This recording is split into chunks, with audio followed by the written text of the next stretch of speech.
Well, it's time to get back to work, and we understand that. So another big game on the road, a conference game at Pittsburgh that we need to get ready for.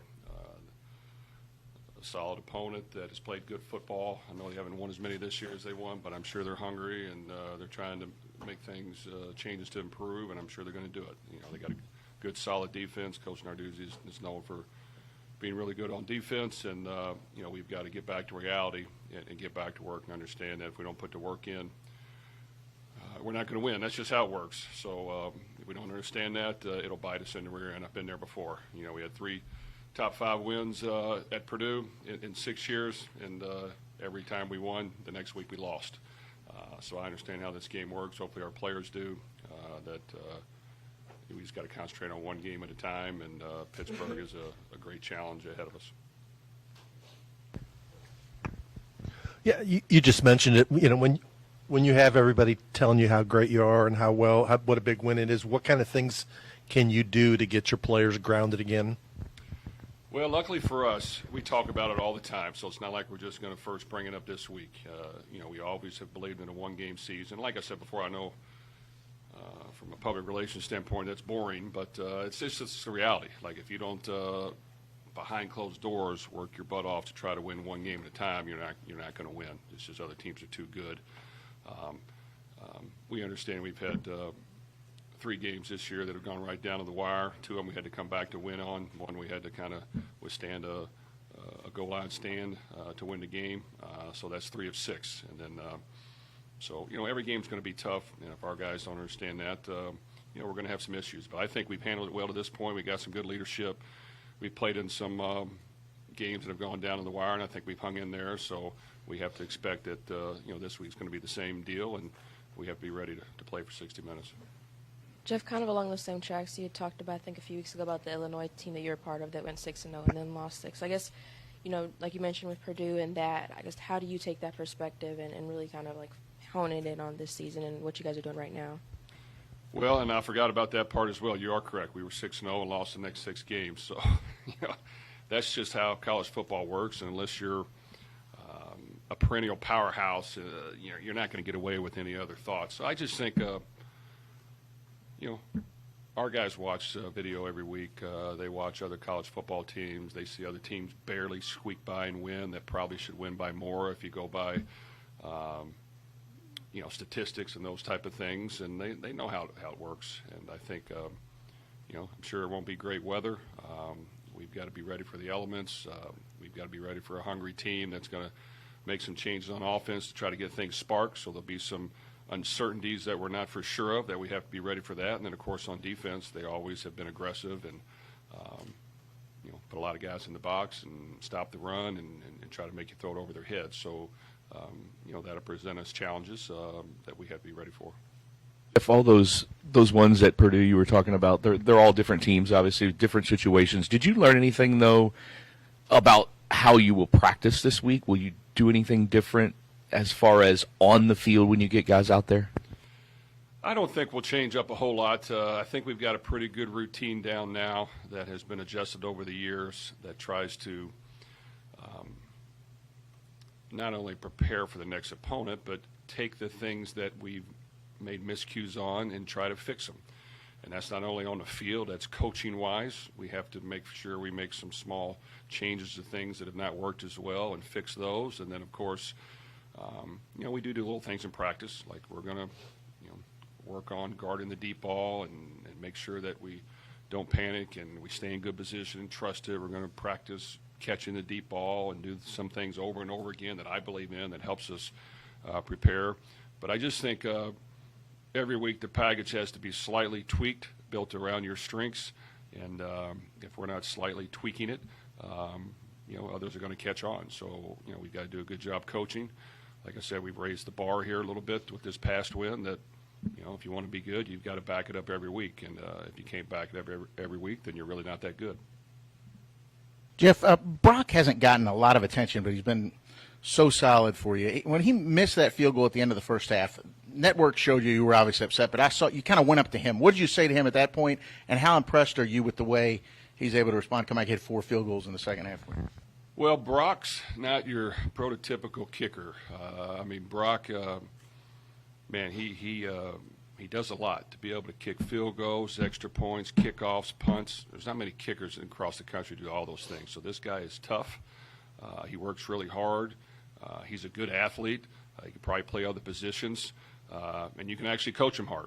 So really with Brock, it's just a matter of whenever I see him miss, he doesn't hit the ball right in the meat of his foot and hit it solid. You know, sometimes you just try to place it and try to punch it through there. And like, I'm not a kicking expert, but I just kind of tell him what I see. And, you know, anytime he puts his foot in the solid part of the ball, you know, it normally does pretty well. And I think even after that, he started kicking it off in the end zone, giving us touchbacks. He was solid on the rest of his kicks. So I think he's able to be coached in different ways. I know my way with him is just to kind of tell him what I see, and I wanted to make sure I told him what I saw. But, you know, you can't just try to be too perfect sometimes. You got to cut it loose, and when he cuts it loose, he's really good. If you believe the news coming out of Pittsburgh, Jerkovich has been benched and moved to tight end. They might play this Canadian kid who's only played one game this year. What's the difference between those two quarterbacks? Have you seen enough of the second kid, and how will Pitt be different depending on which one plays? Well, it'll be different. And when I was at Purdue, we actually recruited the quarterback they're starting now.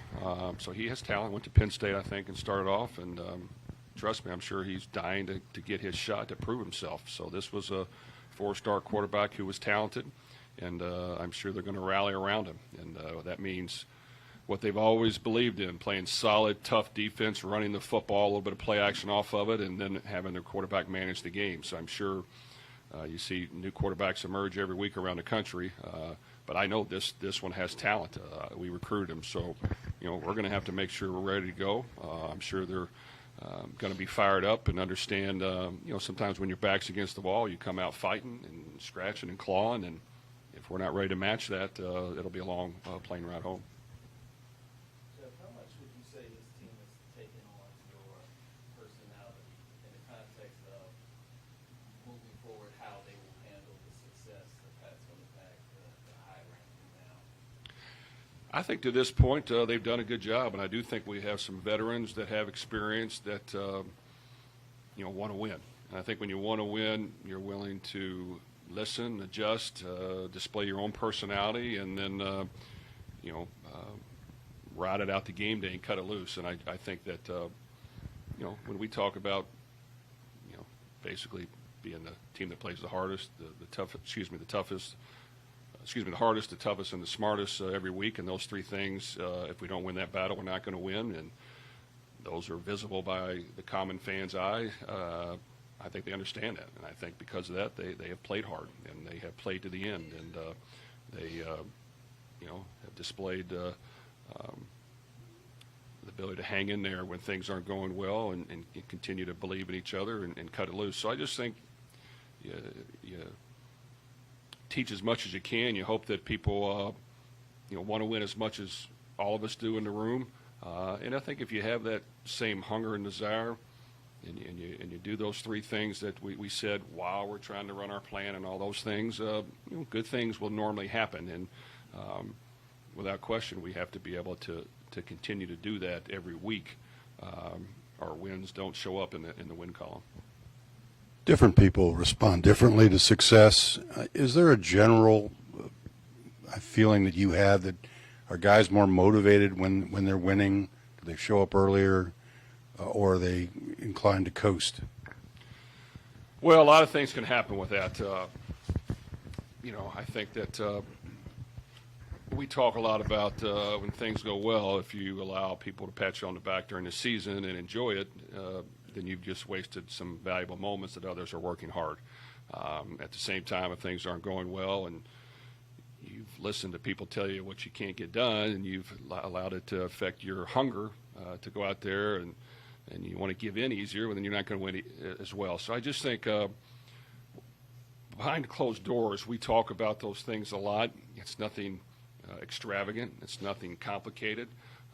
It's truly what we believe in, what I believe in.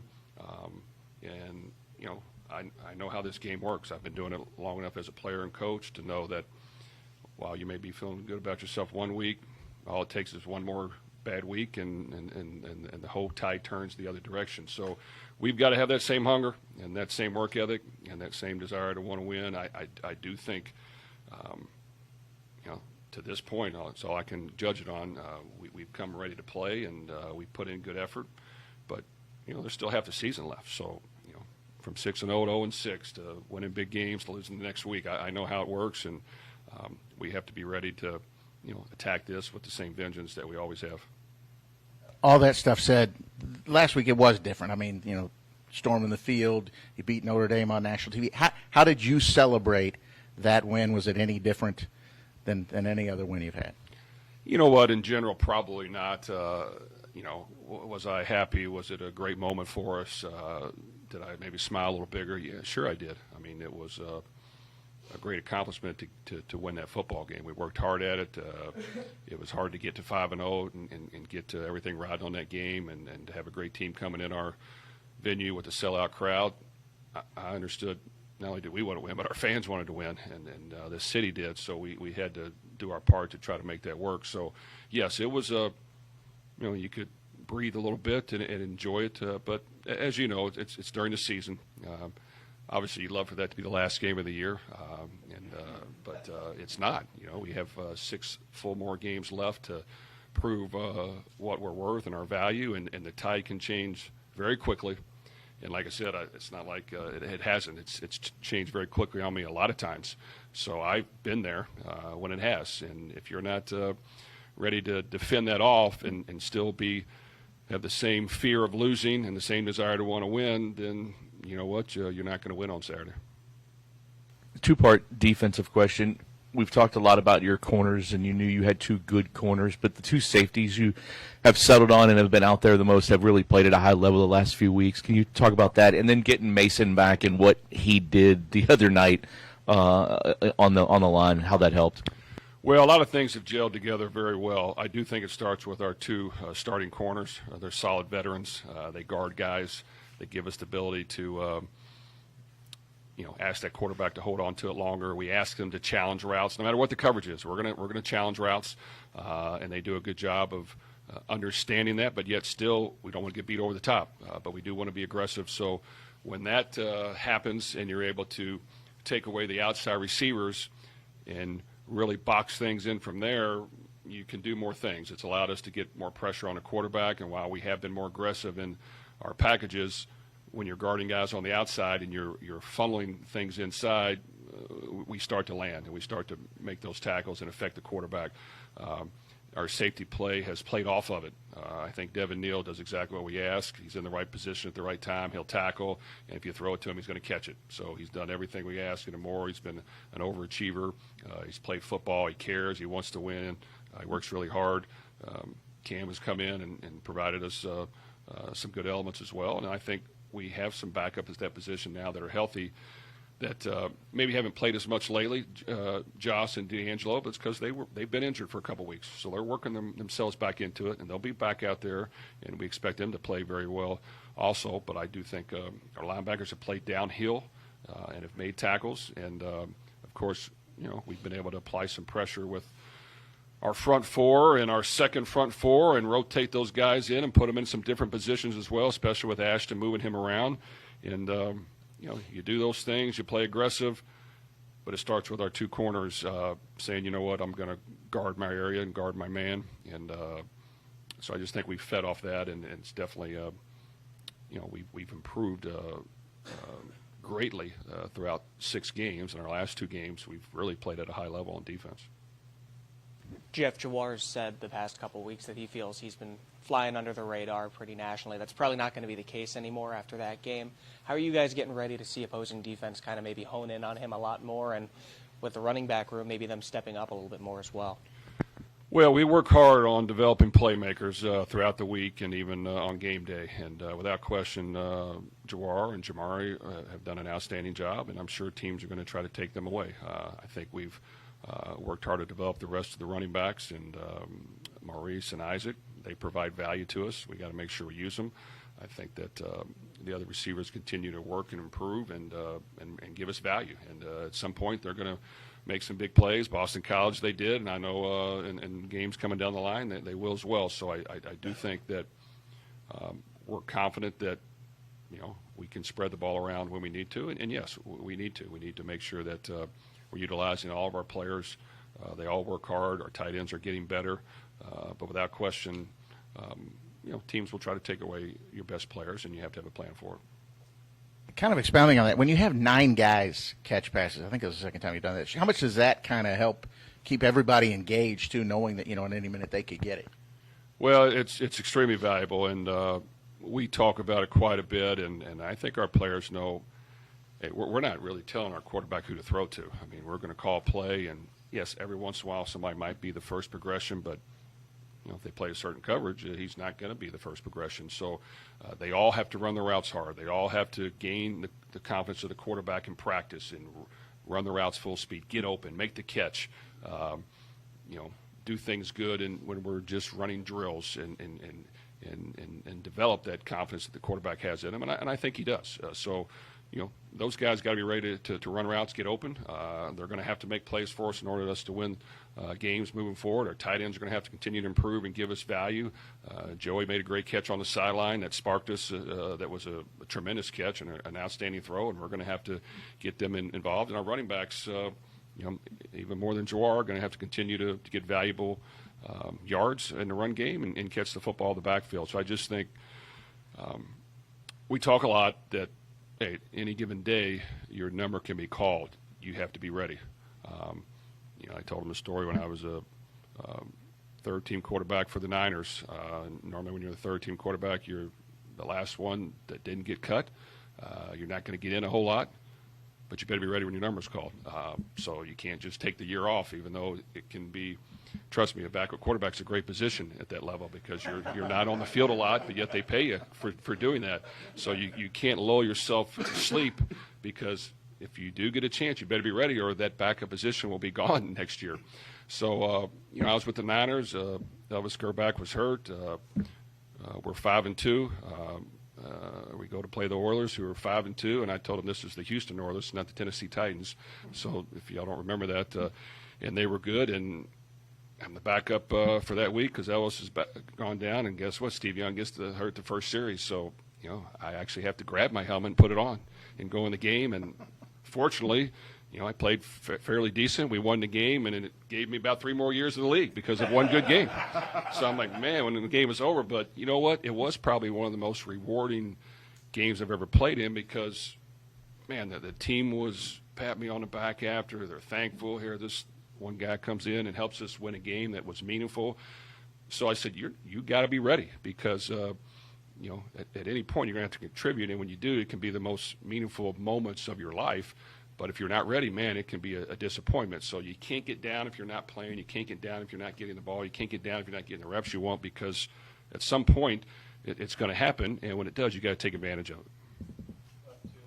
Jeff, to your point, you have Amari who now has more rushing yards than he's had his first 2 years. Then you have also Jawar who can catch passes coming out of the backfield. How much does that versatility allow you guys to do with the offense?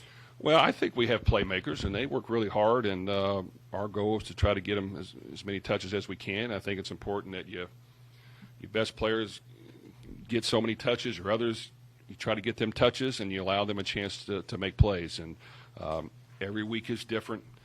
We have to be able to adjust. I think in order to play championship-level football, you have to be able to throw the ball and run the ball, and you can't be one-dimensional. So, because at some point you're going to be down, you're going to have to throw the ball. At some point they're going to stack the box, you're going to have to be able to throw the ball. At some point they're going to play coverage, you've got to be able to run it. So you have to be able to do both, and you have to be able to adjust it throughout the game based on how the defense is playing and have answers, which we've been pretty good at that at times. Other times I think I haven't been as good, where we've got to be able to adjust to what we're seeing and utilize all those playmakers, and they have to be ready to go every week because – at any point they could be the difference maker in the game. You guys have obviously finished games better than they started. Has the challenge been more about focus, or is it just a matter of adjustments, the typical adjustments you make in a game? Well, football is a great game because what can seem simple is very can be complicated behind the scenes because you've got to be good at what you do. You've got to improve every week on what's happened. Every week is different, and you think you know and have answers, but different things pop up, and you got to be able to adjust quickly. So I just think you take every week, you take the games you've had, you try to improve upon those, and utilize that. For example, I think Jack, we needed him to, this past week, hey, you got to throw the ball away a little bit sooner. You can't allow every body part of your body to hit the ground other than your nose before you throw it away because you're going to get hurt and bad things are going to happen. So we worked on doing that.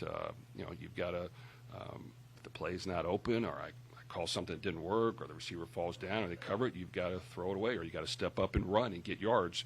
And you know what, man, he was sharp and efficient. He did what we needed him to do. He managed the game. He got completions. He scrambled when he had to. If it was there, he threw it. If it wasn't, he threw it away. He kept us in drives. He was accurate when he needed to be. And that's the type of leadership we need from that position.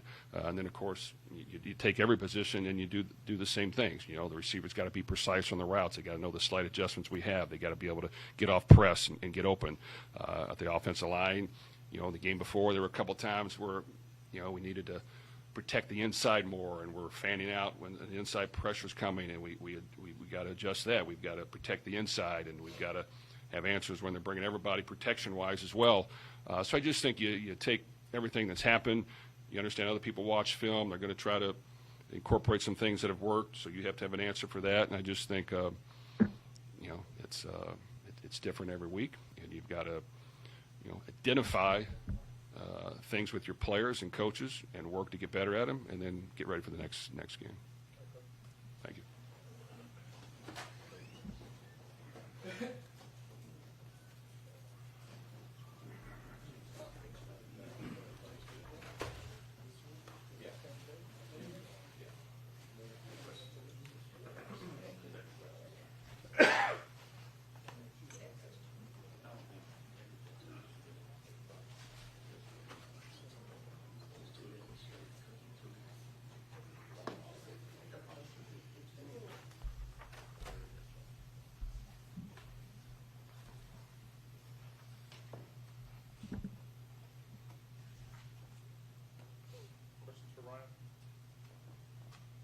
Ryan, can you it's kind of overview of your guys and how they have evolved maybe as a position group over the first couple games and until now? And it seems like Nate is the one getting more and more comfortable. Yeah, Nate's done a great job, especially, his first time playing. And he's a redshirt freshman, and you can see the progression over the first 6-7 games of the season where early in the year he's making some of those freshman mistakes, and he's really started to cut a lot of those out. He's making plays in the pass game over the last couple of weeks, making tough catches. But between him and Josh both, both those guys give fanatical effort. They play their butts off. They play for the most part mistake-free football. Nate had a couple busts last game, but I think that's a product of a guy that just like the nerves get to him sometimes, and his brain starts going a little fast. But he's got to calm. He's doing a better job of calming down. But those guys they're starting to be better players for us. They're doing a great job in the run game. But you're always the consistency factor is there with those guys, and they're blocking their butts off, and they're not showing up in a bad way. The last time you saw Joey the other night made a heck of a catch on the sideline. He's starting to come into his own a little bit at the position. You've seen that grow early in the season. The nerves would get to him when he was in the game a little bit, and you see he was getting a little frustrated. But over the last couple of weeks, he's really shown at practice where he's operating in a good manner. He's operating at a high level in terms of his alignment, his assignment, his effort, because he does give us something in the pass game. He's a heck of an athlete. They can go make plays, and I've got to do a good job of finding ways to get him in and get him in the right situations and get him the ball.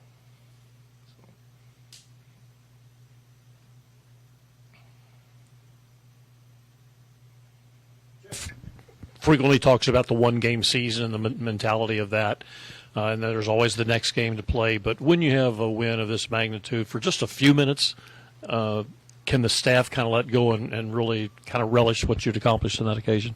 For a few minutes, yeah. It's tough for a few minutes because at the end of the day, we all know, especially Coach Brohm's preached it for 10, 11 years, as long as I've been with him. It's a one-game season because you've got to be able to cycle these things out, have a 24-hour rule, celebrate it.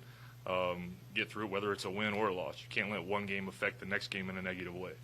And we got to go up to Pittsburgh. We're going to have our hands full. I mean, they're a top 20 defense in the country right now, and they're playing well on that side of the football. And so, as big of a win as that is, you've got to be able to cycle that out and move on to the next opponent and not let that affect you going forward.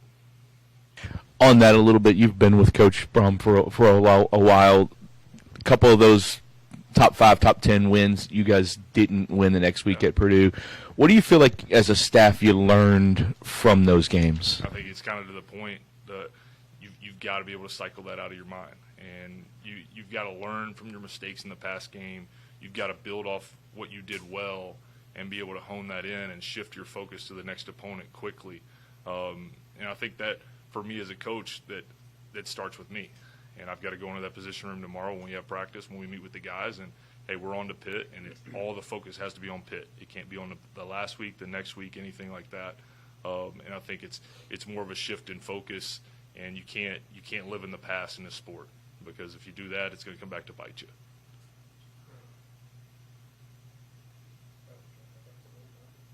You mentioned Pitt's a top 20 defense. Coach Narduzzi is known as a defensive guy. What in particular are they good at and pose the biggest challenge? I think they've been really good against the pass this year. I think looking at their numbers, they're top 15 in pass yards allowed. I mean, they've done a good job of stopping the run, and they're just solid over there. You can tell that they play fast. They're big up front. They're physical players. They get to the ball well. They're safeties and they're DBs. They trigger well in the run. They get in the run fits right. And they're going to present a challenge, and we've got to be able to be ready for it. Ryan, for your guys, when you have 9 guys catch a pass in a game, and how much does that help them know that if they stay ready, if they get open, Jack will find them? You've been through this with this offense before, but with these kind of individual players here, No, I think we've got a lot of weapons on the offensive side of the ball, and our guys understand that. They understand that they've got to do their role, and it's something that my dad preached to me early on. He's like, you got to prove to be reliable, and your time may not come. I don't know when we caught our first pass this season, maybe in the second or third game, but when that time comes, you're expected to make a play, and you've got to do something with it. You've got to be consistent, because you don't know. The ball's going to get spread around in this offense depending on what the defense has given us game in, game out. There may be games where we've got a receiver with 150 yards, or maybe games where we've got to carry the load a little bit. There may be games where Jawar's got to carry the load a little bit, and they understand that it's a team sport, and they've got to be ready to go. But you can't let your foot off the gas, because on a play that you normally don't get the ball on, you might be the guy that pops open. You got to be ready to go. You can't just relax.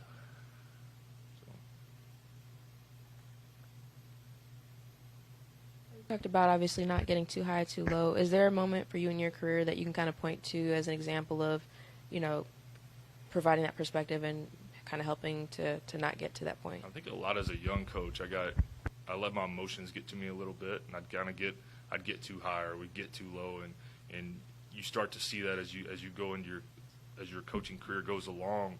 You see how that affects your players, and it starts with me keeping my emotions in check, and that's something we preach before the game, is like, don't get too high, don't get too low, because one play can affect the next 4, whether it's positive or negative.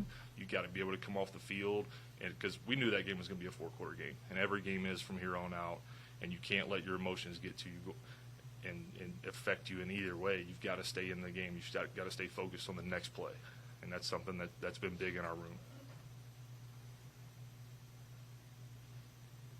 How would you describe Jeff's personality in the locker room? He's an intense guy, but he does it in the right way. The guys know that he's a competitor. He wants to win. They see that they know that he'll go to the ends of the earth for them, and they're going to follow that. But I think his intensity and his competitiveness really spreads throughout our locker room, and you can see our guys, the more they've been around, the more the season's kind of gone along, is they're starting to feed off that, and they're starting to reflect the personality that Coach carries with them. Because Coach can have fun too. He can tell some jokes every now and then. He's pretty good at that. But he's an intense guy, and when it comes time to go, he's there, and he expects him to be there. And I think they've done a good job of picking up his personality and kind of feeding off of that and following him. Ryan, you talked in the preseason about Jamari, and just obviously pretty new to the position of tight end. How has he progressed, and how do you keep a guy like that mentally kind of ready to go? He's such a young guy and hasn't played the position, but you were just talking, and Coach Brohm was talking about next man up, and you have to be ready. How do you keep him mentally going? I mean, I think it's something that and Jamari and I have talked about it. I know he's not getting the reps that he wants right now, but he understands why. It's the consistency factor of whether it's consistent effort, consistent being mentally consistent in missed assignments and stuff like that, understanding the speed of the game and understanding how to practice. And I think that, and he's fed into that. He's bought in. He wants to be good, and he's progressed over the last couple of weeks. And I think having guys like Nate and Josh in that room, he can see how the effort that they put into it. And Jamari's a talented player, and at some point this season, his time is going to come, and he knows that. And we preach it to him every week that when it does come, you have to be ready. You can't go in and it'd be a shock to you, like, oh crap, I wasn't prepared for this week. And he's done a great job. I'll commend him for that. He's done a great job of staying in it. He's continuing to work hard. He's continuing to get better. But it's some of that stuff just having played the position for a couple of years and being new to it, that some things aren't coming as natural as maybe he wants. But that's stuff that we've got to continue to harp on, continue to hone in on. I mean, he's getting a lot of reps during the week. We're trying to, because he's a guy that we need to get better. We need to progress. Everything that Joey's been through in his career, what can a catch like he had the other night, what can that do for him? I mean, at playing a different position. And I think it does wonders for his confidence, because, I mean, even he caught the touchdown against Murray State, and then from then on we tried to get him some things, and he probably wasn't playing as much. I mean, he's a 6-year player that's, I mean, he's probably wasn't playing as much as he wanted to, but I think getting a play like that in a tight game against an opponent like that, that's a big boost for his confidence going forward. And I think that he understands that the faster he operates, the more natural he operates, the more he's going to be able to get on the field. And that's something that I think it does wonders for him, just whether it's in the pass game or run game or anything like that, just being able to show him that he can do it. I mean, he knows he can. He knows the talent that he has, but I think that's a big boost for his confidence. If you have a big win like that, there's obviously some benefits from recruiting standpoint. Did you have any feedback Sunday from prospects about what that game meant to them? Oh, absolutely. Absolutely. I mean, anytime we had a great group of prospects here. I think we had almost 100 or so here, and a lot of those guys that were on pretty hard. And anytime you can have a victory like that against that type of opponent, and you get the fans are rushing the field, and those guys are out there, they're taking videos of it, and I mean, they had a blast. I mean, and that really amplifies you on a national level, and you're able to kind of grow from that. And sometimes that puts you in a different tier of prospect that you're recruiting, but at the same time, I mean, that's big for your program and going forward, not only in just really in the recruiting department, but just how your perception nationally. So, thank you.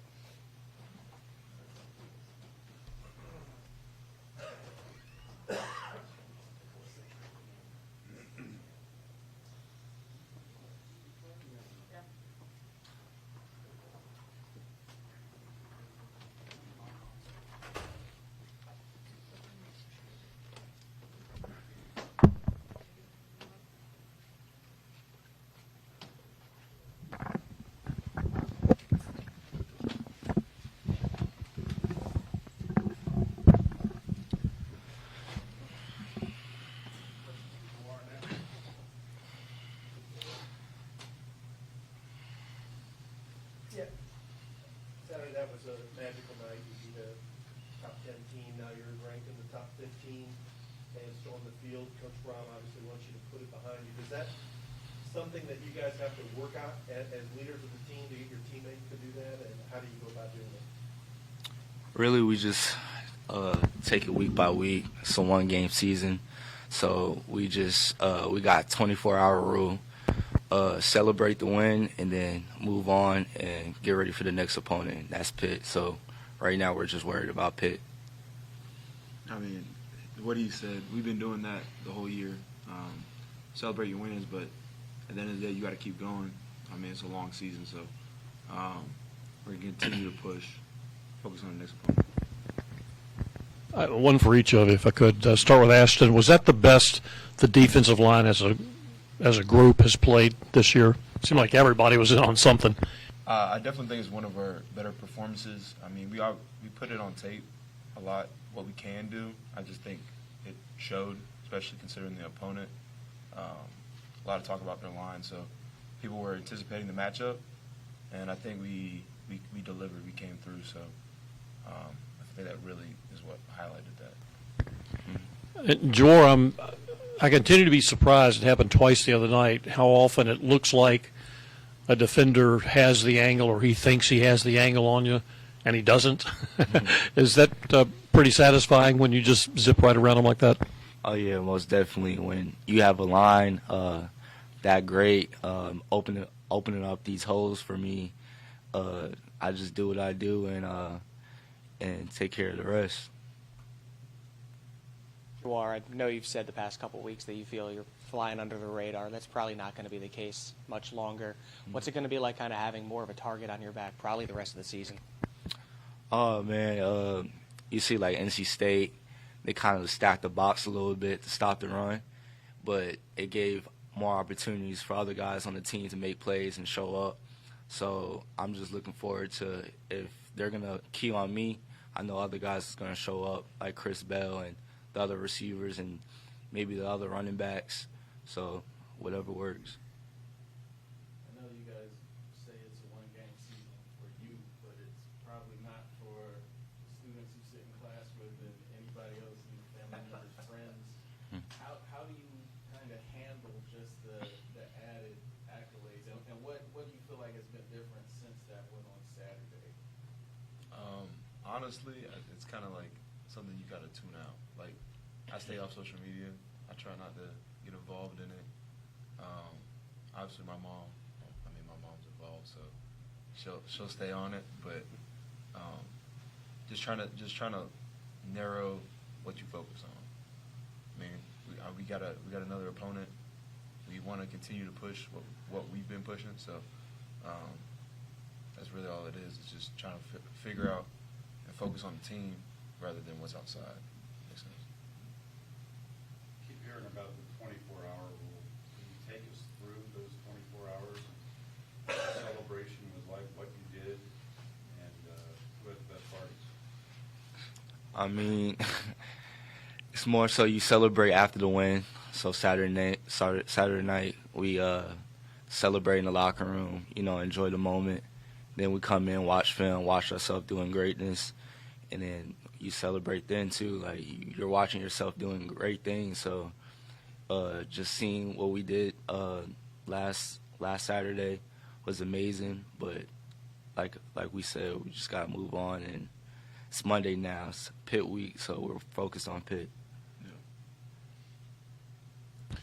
Where do you feel like you've made the biggest improvement as a running back? I mean, is it the speed? Is it how you see the holes? Is it how you see where your blockers are going?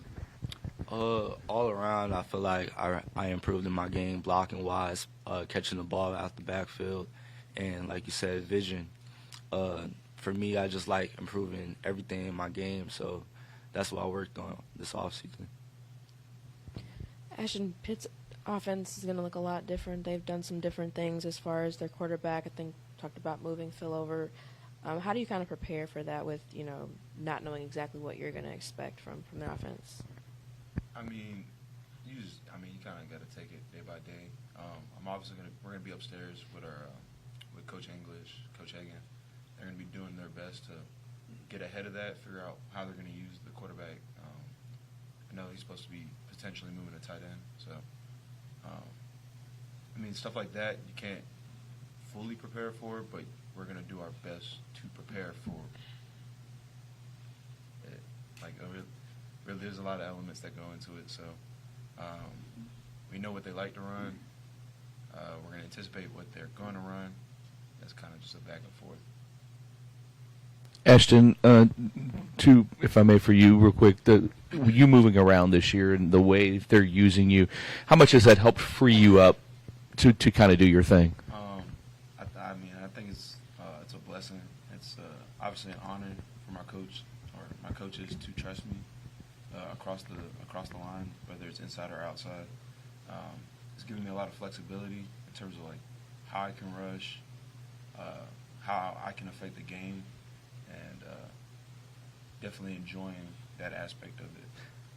And Mason had missed most. I think he only played one game before the other night. What he did the other night, is that what you see in practice from him? And kind of, were you surprised at all? I wasn't surprised. He's special. That's been my boy since day one, since I got here. I mean, he has it in him. He's a great football player. Just getting him on the field more, that's all we're looking forward to. Yeah, that's not a surprising performance. He's a great pass rusher. He's a great player. He's going to make things happen. Jawar, the level of success you're having, is it something, did you have confidence that you could get there here at Louisville, back when you weren't even getting game reps, and kind of what gave you that confidence, or are you surprised that kind of take Yes, sir. I always been confident. It was just all about being patient and waiting for that opportunity. But before then, I just kept working, stayed down, and just been patient with it. And then eventually it came. I knew I had one of the best O-line in the country, so I knew it's going to work out. How difficult was that? Were there some pretty tough times through that? Oh, yeah, most definitely. Waiting, the wait game is stressful a little bit, but that's the part of the game. You just got to wait your turn, and it came, so thankful for that.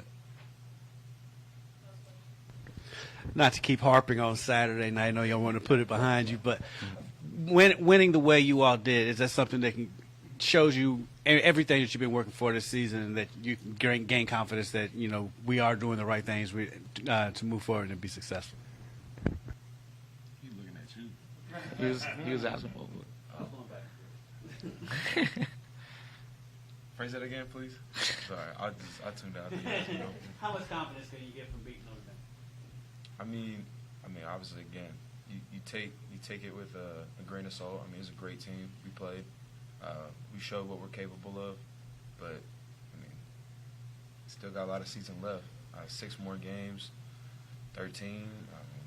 Trying to look into the end game. Don't want to do that, so we're just gonna take it game by game. I mean, it's a confidence boost, but we already know what we're supposed to do, so I wouldn't say it's anything crazy. Thank you. Thank you.